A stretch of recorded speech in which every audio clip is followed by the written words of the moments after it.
Assalamualaikum warahmatullahi wabarakatuh. Kembali berjumpa dengan saya Hersuna Arif dari Forum News Network. Kontroversi pencabutan baliho ucapan selamat datang Imam Besar Front Pembela Islam Habib Rizik Syihab masih terus bergulir. Ada peristiwa-peristiwa dan momen yang menarik di balik penurunan sejumlah baliho yang dilakukan oleh prajurit TNI dari Kodam Jaya. Salah satunya adalah beredarnya video yang menunjukkan seorang wanita ikut dalam kendaraan panser yang digunakan oleh prajurit TNI dalam menerbitkan baliho. Beritanya kemudian muncul di media massa dan videonya viral, dan narasi yang digunakan menyebutkan bahwa seorang wanita dengan menggunakan seragam kotak-kotak ikut dalam penertiban baliho. Menuju TKP Petamburan. Menuju TKP Petamburan.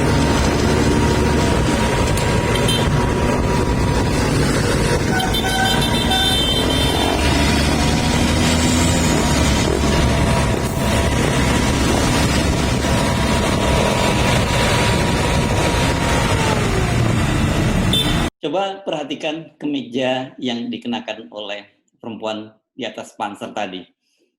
Kemeja tadi tentu saja mengingatkan banyak orang pada Pilkada DKI 2017. Pada saat itu relawan calon Gubernur DKI Ahok atau Basuki Cahayapurnama yang berpasangan dengan Jarot mengenakan seragam kebesaran warna kotak-kotak merah, kotak-kotak warna merah seperti yang dikenakan oleh perempuan tadi. Mereka ini disebut sebagai Ahokers. Jadi sebenarnya kemeja ini bukan trademark khusus dari Ahok, karena sebelumnya pada Pilkada DKI 2012 pada waktu Jokowi berpasangan dengan Ahok, kemeja ini juga dikenakan oleh mereka. Dan pada waktu itu sukses mengantarkan pasangan Jokowi dan Ahok menjadi gubernur dan wakil gubernur DKI. Rupanya Ahok kemudian mencoba memanfaatkan romantisme lama itu dengan mengenakan kembali baju kotak-kotak itu. Jadilah kemudian baju kotak-kotak itu identik dengan kelompok yang disebut sebagai Ahokers alias para pendukung militan Ahok. Disitulah kehebohannya bermula. Mengapa? Karena Habib Rizik Syihab ini adalah salah satu tokoh utama di balik kegagalan Ahok untuk kembali menjadi gubernur DKI Jakarta. Melalui aksi bela Islam yang dipicu oleh penistaan agama oleh Ahok, kemudian muncullah unjuk rasa besar-besar di DKI dan kemudian puncaknya terjadi pada Desember 2016 yang kemudian dikenal dengan aksi 212, aksi bela Islam. Melalui aksi bela Islam yang berjilid-jilid itu kemudian dalam Pilkada DKI 2017, Ahok dikalahkan oleh Anies Baswedan. Dan tentu saja orang tidak bisa menafikan begitu saja peran besar dari Habib Rizik Syihab. Setelah Jokowi terpilih menjadi presiden pada Pilpres 2014, Ahok kan Anda tentu masih ingat, kemudian dia meneruskan menjadi gubernur DKI dan kemudian dia mencoba peruntungannya kembali dalam Pilkada DKI 2017. Dan seperti kita ketahui, kemudian Ahok gagal. Ekses dari Pilkada DKI dan juga kemudian ekses dari Pilkada DKI 2017 dan juga kemudian Pilpres 2019 itu memang sangat terasa. Terjadi pembelahan yang sangat dalam antara kubu pendukung pemerintah dan kubu oposisi. Dan ada varian lain di dalam kubu pemerintah, pendukung pemerintah itu adalah kubu Ahok yang kecewa. Jadi sangat wajar kemudian ketika muncul aksi penertiban baliho dari Habib Rizik Syihab, baliho ucapan selamat datang Habib Rizik Syihab, dan di dalam kendaraan itu ada seorang wanita yang mengenakan kemeja kotak-kotak yang mirip dengan kemeja kebesaran Ahokers. Tentu saja ini menimbulkan kehebohan di dunia maya. Screenshot foto-foto dari wanita yang mengenakan baju kotak-kotak tadi kemudian dengan sangat cepat beredar di media sosial. Sayangnya memang tidak begitu jelas, hanya terlihat di situ wanita tadi mengenakan kacamata dan mengenakan seragam kotak-kotak. narasi yang muncul di media sosial memang sangat beragam dan tentu saja sangat liar dan kebenarannya agak sulit dibuktikan. Pejabat sementara Kepala Penerangan Kodam Jaya, Kolonel Rifki Efriandana, kepada media dia menduga bahwa wanita tersebut adalah wartawan salah satu media. Dan dia naik ke Panser itu untuk kepentingan keamanan saja. Nah, kalimat menduga inilah kelihatannya yang kemudian menambah spekulasi. Sebab bagaimanapun juga biasanya kalau dalam situasi semacam itu ada wartawan yang ikut di dalam kendaraan militer atau yang disebut dengan embedded, melekat pada pasukan, itu biasanya mereka harus seizin dari pejabat penerangan Kodam. Nama-nama mereka terdaftar dan kemudian diatur, si wartawan A naik kendaraan nomor sekian, dan wartawan B naik kendaraan nomor sekian gitu. Jadi memang penjelasan dari pejabat sementara penerangan Kodam ini tidak cukup memuaskan. Namun bila kita perhatikan kembali foto-foto dari si wanita tadi, kelihatannya sih penjelasan dari pejabat sementara penerangan Kodam Jaya, Kolonel Rifki, itu ada benarnya. Wanita tadi mengenakan lanyard atau kalung panjang dan kemudian ada semacam identitas yang biasa dikenakan oleh wartawan ketika mereka bertugas di lapangan. Lepas benar tidaknya si wanita yang berbaju kotak-kotak tadi adalah wartawan yang embedded dengan pasukan TNI Kodam Jaya, peristiwa ini menyadarkan kita bahwa luka lama akibat Pilkada DKI 2017 yang kemudian berlanjut pada Pilpres 2019 itu sampai sekarang masih terasa menganga secara dalam. Dan kemudian penertiban baliho terhadap baliho-baliho selamat datang Habib Rizik Syihab membuka kembali luka-luka lama itu. Nah, apalagi kemudian Pangdam Jaya, Mayor Jenderal TNI Dudung Abdurrahman menyatakan akan terus melanjutkan penertiban itu.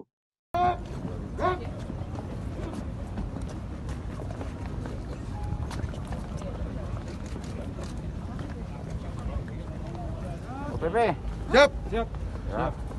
Harus siap ya. Siap. Kabupaten Bekasi siap. Kabupaten Bekasi ya. Siap. Ini semua Kabupaten Bekasi. Ada kota juga, gabungan ya. Gabungan. Ya. Pol PP harus berani nyabutin itu HRS itu, Siap. poster. Siap. Siap. Harusnya Pol PP duluan. Siap. Baru TNI, Siap. baru polisi, baru TNI. Siap, Bunda. Pol PP yang ketakutan ngapain? Siap. Ya. Siap. Baru nanti kita bergerak. Siap, Bunda. Setelah ini kita cabutin tuh. Siap. Aksi Pangdam Jaya memerintahkan para prajuritnya menurunkan baliho-baliho Habib Rizik Syihab ini memang menimbulkan pro kontra. Sebab bagaimanapun juga penertiban baliho itu sebenarnya menjadi ranah sipil, ranah Satpol PP. Sehingga dengan begitu ketika prajurit TNI turun langsung dan terlibat, ini menimbulkan banyak pertanyaan terutama berkaitan dengan apakah kemudian TNI saat ini dilibatkan kembali dalam tugas-tugas sipil seperti menertibkan baliho. Di tengah-tengah masyarakat juga kemudian muncul pembelahan yang dalam. Di Jakarta ada aksi unjuk rasa dan kemudian di sejumlah kota lain juga muncul spanduk-spanduk yang menolak kehadiran Habib Rizik Syihab.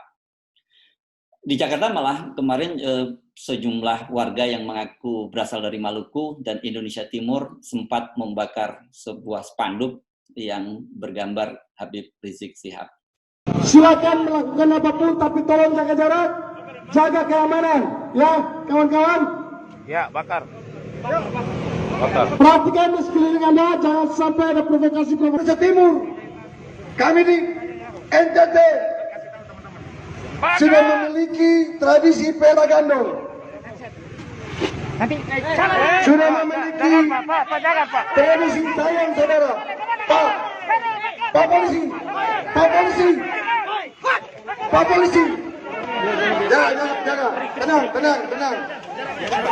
Pak polisi, Pak polisi jangan provokasi, Pak polisi. Pak polisi, Pak polisi, jangan provokasi.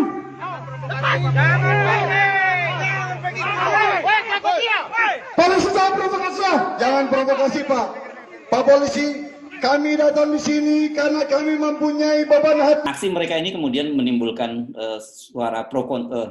aksi mereka ini kemudian menimbulkan reaksi dari seorang warga yang mengaku sebagai Muslim dari Maluku.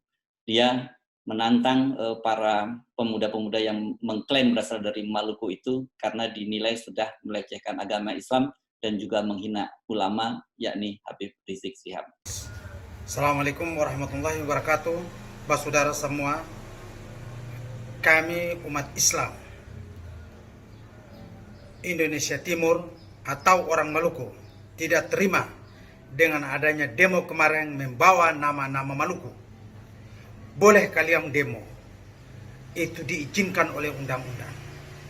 Tapi ulama kami kalian injak-injak. Kami orang Islam Indonesia Timur tidak menerima hal itu.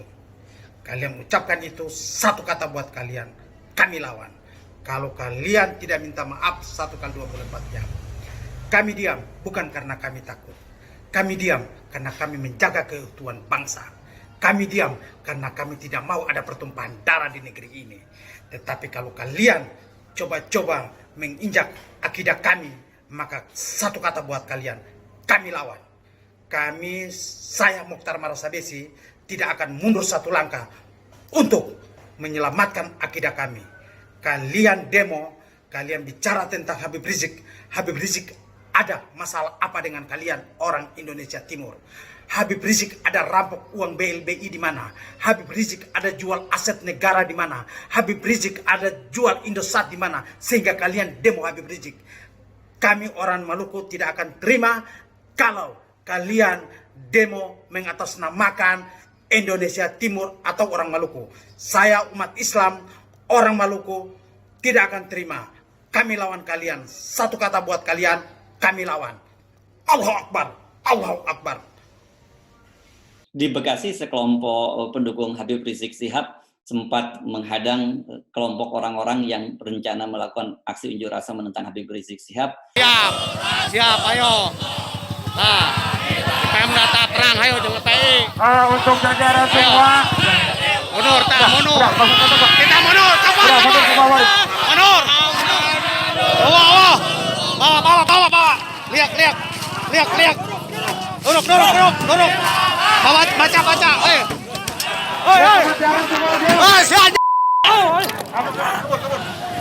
Siap. Kabur, goblok. Siap. Ayo. Kemana?